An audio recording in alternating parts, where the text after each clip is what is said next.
안녕하세요. 소리로 넘기는 책장입니다. 오늘 함께할 작품은 레프 톨스토이의 장편소설 부활입니다. 부활은 한 여인의 인생을 파괴한 남자가 법정에서 그 죄의 결과를 다시 마주하고 자기 삶 전체를 걸고 그 죄를 속죄하기로 결심하는 이야기입니다. 그리고 동시에 한 인간이 자신의 양심 앞에서 다시 태어나려는 이야기이기도 합니다. 이 작품을 집필하던 시기에 톨스토이는 이미 전쟁과 평화와 안나 카레니나로 세상에서 가장 유명한 작가가 된 뒤였습니다.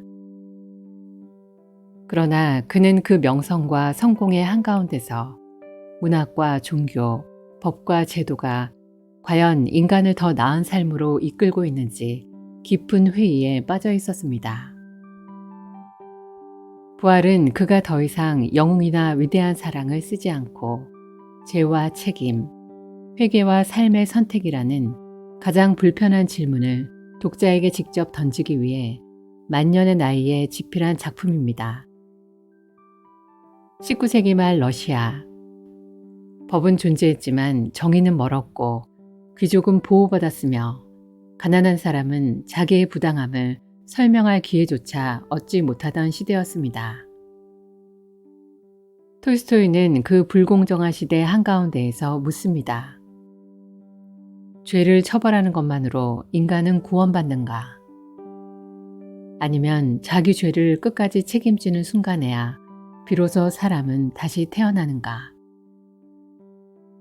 사실 톨스토이는 앞선 작품 사람은 무엇으로 사는가에서 인간을 살게 하는 것이 사랑이라는 답에 도달한 바 있습니다. 그러나 부활에서 그는 한 걸음 더 나아갑니다. 사랑을 안다고 말하는 것과 그 사랑의 결과를 끝까지 책임지는 것은 전혀 다른 문제라는 사실을 더 가혹한 이야기로 묻기 시작합니다. 사람은 무엇으로 사는가가 사랑의 가능성을 보여준 이야기였다면 부활은 그 사랑을 삶으로 증명해야 하는 인간의 이야기입니다. 이제 그 질문이 한 남자와 한 여자의 삶 속에서 어떻게 시작되고 어디까지 가게 되는지 그 이야기 속으로 함께 들어가 보겠습니다.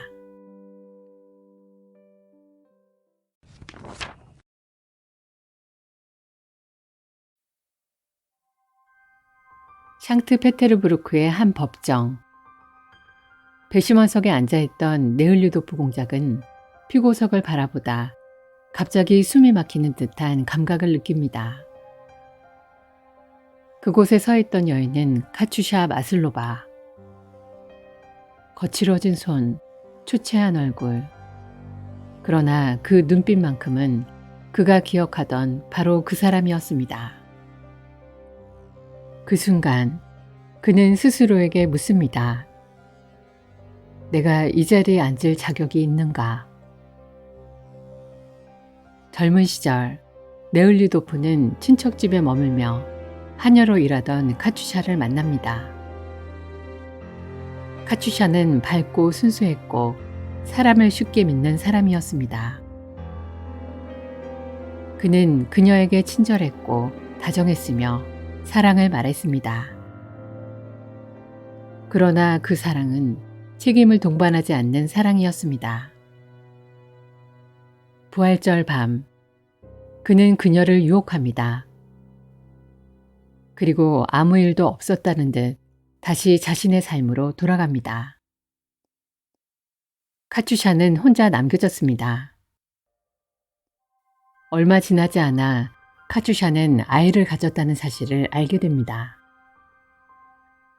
그녀는 그에게 편지를 보내지만 어떤 답도 돌아오지 않습니다.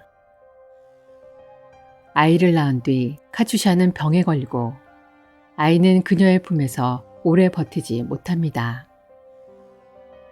차가운 방 한가운데서 아이는 조용히 숨을 거둡니다.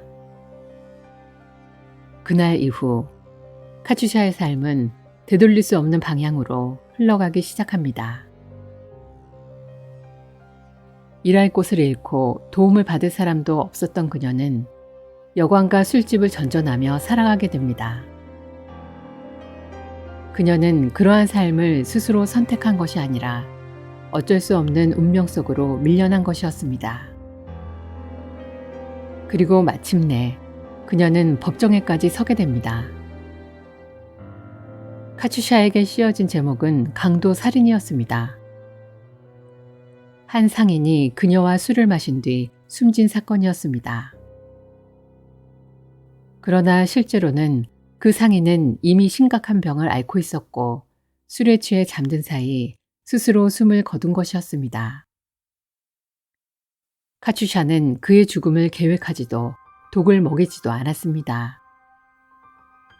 하지만 배심원단은 판결문을 작성하는 과정에서 단 하나의 문장을 잘못 처리합니다. 살인의 의도가 없었다는 항목에 표시하지 않은 것입니다. 그 작은 실수 하나로 과실로 끝날 수 있었던 사건은 중범죄가 되어버립니다. 그리고 그녀를 재판하는 그 배심원석에 네일리도프가 앉아 있었던 것입니다. 그날 밤 네일리도프는 자신의 삶을 처음부터 다시 떠올립니다. 그는 단지 한 여인을 버린 것이 아니었습니다. 그 이후 그녀의 가난과 고독, 아이의 죽음, 그리고 오늘 이 법정까지 모든 그녀의 비극적인 삶의 시작에 자신이 서 있었다는 사실을 비로소 인정합니다. 그는 깨닫습니다. 이 재판의 죄인은 카츄샤가 아니라 바로 자신이라는 것을. 그리고 결심합니다. 이 죄를 덮지 않겠다고, 잊지 않겠다고, 끝까지 따라가며 속죄하겠다고. 그의 선택은 연민이 아니라 책임이었습니다. 카츄샤는 시베리아 유형을 선고받고 죄수들과 함께 긴 이송길에 오릅니다. 그곳에서 그녀는 정치범 시몬손을 만납니다. 시몬손은 폭력적인 혁명가가 아니라 조용하고 사려 깊은 인물이었고 카츄샤를 처음부터 끝까지 인격적으로 대합니다. 그의 곁에서 카츄샤는 처음으로 자신이 더 이상 버려진 존재가 아님을 느낍니다. 어느 날 네일리도프는 카츄샤에게 청혼합니다. 그러나 카츄샤는 조용히 고개를 젓습니다. 당신의 선유로 나를 구원하지 마세요. 그녀는 시몬손과 함께 시베리아에서의 삶을 선택합니다. 그 선택은 사랑이라기보다 존엄의 선택이었습니다. 네일리도프는 죄수는 아니었습니다. 그러나 그는 감옥을 떠나지 않았습니다. 그곳은 자신의 죄가 만들어낸 결과를 가장 분명하게 마주할 수 있는 장소였기 때문입니다. 그는 억울하게 갇힌 사람들, 글을 읽지 못해 자신의 판결문조차 이해하지 못하는 사람들, 굶주림과 피로 속에서 이름 대신 번호로 불리는 사람들을 봅니다.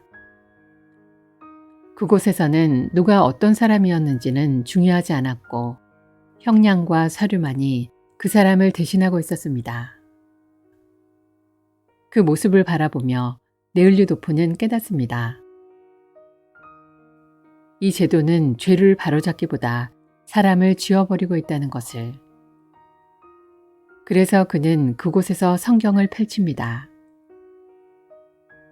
신앙을 과시하기 위해서가 아니라 이 삶을 어떤 기준으로 다시 세워야 하는지 스스로에게 묻기 위해서였습니다. 악한 자를 대적하지 말라. 내 이웃을 내 몸과 같이 사랑하라. 그 문장들 앞에서 그는 깨닫습니다. 회개는 후회가 아니라 삶의 방향을 바꾸는 일이라는 것을. 그 순간 네일리도프의 부활은 비로소 시작됩니다.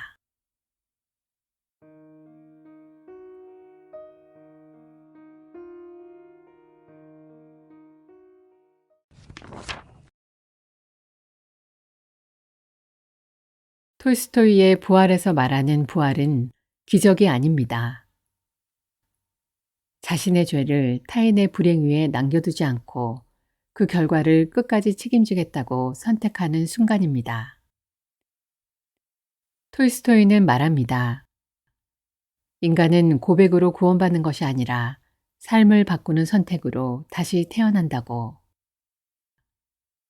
지금 우리는 어떤 삶을 선택하고 있는가? 이 질문이 오늘 여러분의 마음에 조용히 남기를 바랍니다. 소리로 넘기는 책장이었습니다.